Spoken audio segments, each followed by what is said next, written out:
Avocat de la partie civile, ce n'est pas un accident ni un acte manqué non intentionnel, c'est bien un acte volontaire qui s'inscrit dans un contexte conflictuel très lourd avec un homme et une personnalité extrêmement complexe. Nous ne venons pas réclamer vengeance à tout prix, mais Jaëlle Fernandez est déchirée et elle le restera toute sa vie. Maître Pin souligne toute une série de mensonges dans lesquels Anthony Gaudry s'est enfermé. Le mensonge permanent de Gaudry dès la première seconde.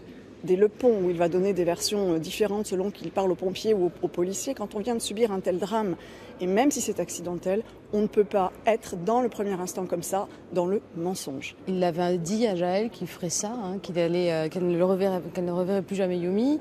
Il l'a écrit et il a simplement, on le voit sur les 4 mois qui se sont déroulés, fait en sorte qu'elle ne la voit plus jamais, qu'elle ne la touche plus jamais et qu'il l'a tuée.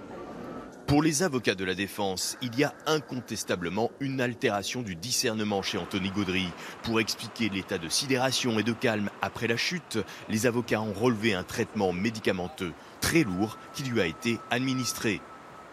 Aussitôt après la chute de la petite fille, Gaudry aurait été orienté vers le CHU où on lui aurait administré, on lui aurait prescrit en tout cas, un traitement assez fort d'antidouleur, d'anxiolytique, avec notamment du Valium et autres substances. Ça n'est pas habituel quand même que quelqu'un soit auditionné avec un tel cocktail, je dirais, de médicaments. Cet après-midi, les avocats de la défense vont revenir sur de nombreux témoignages d'amis de l'accusé qui ont pu dire devant la cour qu'Anthony Gaudry était un bon père.